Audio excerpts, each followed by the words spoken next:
Assalamualaikum warahmatullahi wabarakatuh. Nama saya Danalda Afifa. Saya akan mempresentasikan tugas besar 2 saya, mata kuliah Komunikasi Politik.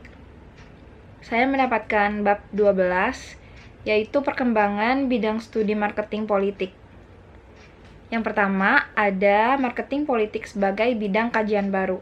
Menurut Philip Kotler dan Neil Kotler 1999, perkembangan marketing politik sebagai bidang kajian akademik maupun praktek sangat terkait dengan kecenderungan menguatnya persaingan parpol dan kandidat dalam arena pemilihan umum yang berbasis sistem pemilu langsung.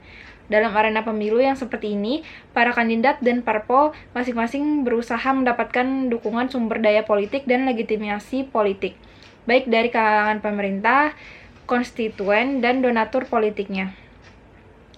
Ilmu komunikasi politik dan ilmu politik dengan teori dan konsep yang berkembang dalam ilmu manajemen marketing, maka lahirlah beragam teori dan konsep marketing politik.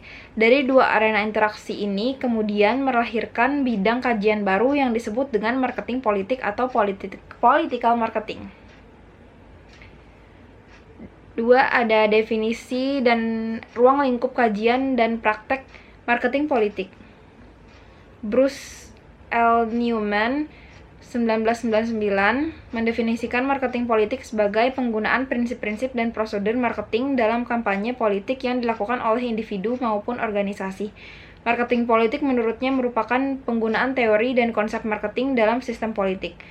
Prosedur di sini termasuk analisis, perkembangan, pelaksanaan, dan manajemen strategi kampanye yang dilakukan oleh kandidat, partai politik, pemerintah, dan para pelobi atau lobbyist dan kelompok-kelompok kepentingan yang dimaksudkan untuk menggerakkan satu, opini publik, yang kedua, ideologi tertentu, 3, memenangkan pemilu, keempat, mendapatkan dukungan dalam penyusunan legislasi, dan 5, referendum untuk merespon seragam kebutuhan dan keinginan masyarakat atau kelompok tertentu dalam masyarakat. Secara umum, dapat disimpulkan bahwa ruang lingkup kajian marketing politik dapat dibedakan dalam dua konteks, yaitu marketing politik di luar arena kampanye pemilu dan marketing politik di dalam arena kampanye pemilu. Domain kajian marketing politik juga dapat dipilah menjadi 3, yaitu pada aspek strategi marketing politik, proses marketing politik, dan produk-produk yang dihasilkan dalam marketing politik. Pada masing-masing proses tersebut terdapat sejumlah subdomain kajian yang bisa dikembangkan secara mandiri ataupun dikaji secara terkait satu sama lain.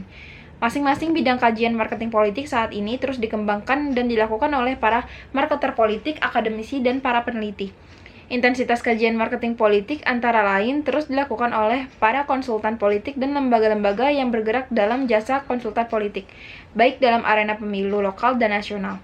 Ragam kajian marketing politik pada umumnya mereka lakukan dalam proses pemenangan kandidat ataupun parpol dan juga melalui penyusunan strategi kampanye permanen bagi para elit politik yang telah terpilih dan berkuasa dalam lembaga legislatif maupun pemerintahan. Lalu, ada arah dan perkembangan bidang kajian marketing politik. Marketing politik dipandang sebagai suatu cabang atau ranting ilmu sosial yang bersifat lintas disipliner. Sebagai bidang ilmu, marketing politik cenderung dipahami sebagai penggunaan metode marketing dalam bidang ilmu politik. Di dalamnya menekankan penggunaan pendekatan dan metode marketing untuk membentuk parpol dan politikus agar lebih efisien dan efektif dalam membangun hubungan dua arah dengan konstituen dan masyarakatnya. Ilmu marketing dibangun atas logika persaingan dan cenderung digunakan untuk menjelaskan dan menggambarkan bagaimana suatu usaha yang dilakukan oleh aktor dan institusi baik swasta dan negara dalam memenangkan persaingan pasar. Tujuan utama marketing adalah agar produk dan jasanya dapat lebih unggul dan lebih kompetitif dibandingkan dengan para pesaingnya. Selain itu, marketing juga dimaksudkan agar konsumen lebih terkesan bahwa produk yang dihasilkan oleh aktor dan institusi tersebut lebih unggul dibandingkan dengan para pesaingnya. Dalam ilmu marketing, teori dan metode serta teknik yang berkembang di dalamnya dimaksudkan untuk tujuan tersebut. Lalu ada tujuan ilmu politik. Tujuan dari ilmu politik adalah untuk menciptakan tatanan masyarakat melalui sistematisasi perebutan Pengaruh dan kekuasaan. Ilmu politik dalam hal ini mengkaji bagaimana masing-masing aktor dan lembaga politik beserta sumber daya yang dimilikinya termasuk pemikiran, ideologi, dan produk-produk kebijakan politiknya digunakan untuk mendapatkan legitimasi. Pengaruh dan kekuasaan. Selain itu, ilmu politik juga mengkaji bagaimana masyarakat sebagai konstituen dan pemilih merespons perkembangan kekuasaan politik dan pemerintahan. Perkembangan bidang kajian marketing politik di Indonesia. Perkembangan marketing politik juga tidak lepas dari perubahan budaya politik pemilih. Selama satu dasawarsa terakhir, dalam arena pertarungan politik, parpol dan elit yang cukup sengit di level lokal dan nasional, para pemilih pun mulai cerdas untuk mempelajari perilaku politik parpol dan kandidat. Pengetahuan politik pemilih pun kian mudah berkembang karena sebaran informasi politik yang lebih terbuka, baik melalui media massa maupun media baru. Terjadi metamorfosis perilaku pemilih di Indonesia yang mana mayoritas mereka merupakan pemilih mengambang atau floating mass yang memiliki ikatan dan kedekatan yang lemah dengan ideologi partai politik. Marketing politik juga makin dikembangkan oleh para politisi dan kandidat dalam respons perkembangan terbaru teknologi komunikasi. Melalui dukungan konsultan politik, beragam broadcast produk-produk politik dan pesan-pesan politik mereka lakukan dengan membidik segmentasi politik tertentu dan fokus pada isu-isu tertentu. Broadcast mail, SMS, dan juga melalui BlackBerry atau WhatsApp ya sekarang terus marak dilakukan dalam event-event kongres parpol maupun event-event politik menjelang pemilu dan pemilu kada. Lalu ada perkembangan praktek marketing politik pasca reformasi.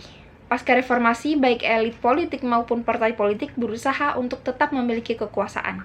Bahkan mereka berusaha tampil untuk kembali mengendalikan kekuasaan. Arena marketing politik merupakan ragam panggung elit dan masyarakat di mana proses interaksi dan transaksi politik berlangsung. Ada dua jenis proses politik. Pertama, politik elit, yaitu proses politik yang berlangsung pada level elit atau elite politics. Kedua, politik massa atau mass politik, yaitu proses politik yang berlangsung pada level massa. Level pertama, proses politik berlangsung untuk merumuskan kebijakan publik. Sedangkan proses politik pada level massa yang dilakukan dengan tujuan untuk menyampaikan pesan, mempengaruhi, dan berinteraksi secara langsung dengan para pemilih. Dalam politik massa ini, warga negara oleh para elit politik cenderung ditempatkan sebagai warga negara yang pasif secara politik dan sebagai khalayak yang dapat dimanipulasi atau diarahkan dan jika perlu bahkan dialihkan perhatiannya. Bahkan keberadaan mereka, identitas mereka, dan juga kesadaran mereka akan dikonstruksikan oleh pesan-pesan dan informasi dari proses komunikasi yang sedang berlangsung melalui opini publik yang berkembang dan dibentuk oleh para elit dan atas dukungan media. Mereka juga menjadi objek pengaruh dari mesin politik dan mesin pencitraan politik. Intinya, beragam inovasi, teknik, dan metode marketing politik kian marak dijalankan oleh para aktor politik dan institusi politik. Baik individu maupun institusi politik di sini tidak hanya sekadar menyampaikan pesan-pesan dan informasi politik, namun memperebutkan media atau institusi kekuasaan yang menjadikan mereka mampu mempengaruhi publik melalui pesan-pesan dan informasi politik yang disampaikannya untuk menjaga pengaruh dan atau dalam mendapatkan kekuasaan politik. Maka marketing politik secara intens dilakukan oleh para aktor politik. Lalu selanjutnya ada interdependensi dan saling memperkuat. Perkembangan komunikasi politik pasca reformasi di Indonesia didukung oleh sejumlah faktor. Yang pertama ada menguatnya kebebasan pers setelah runtuhnya rezim otoritarian. Kehidupan pers pada masa Orde Baru lekat dengan beragam pembatasan. Yang kedua, arena komunikasi politik dan political marketing terus berkembang melalui peran media, civil society, partai politik, kandidat, dan juga para profesional konsultan politik dan marketer politik. 3. Peran civil society juga kian mampu menjadi aktor. Yang keempat, peran partai politik dan kandidat juga menjadi aktor penting dalam komunikasi politik dan political marketing di Indonesia. Para profesional yang bekerja di lembaga survei dan konsultan politik memiliki andil besar dalam proses komunikasi politik dan political marketing. Oke, segitu aja dari saya. Terima kasih atas perhatiannya. Wassalamualaikum warahmatullahi wabarakatuh.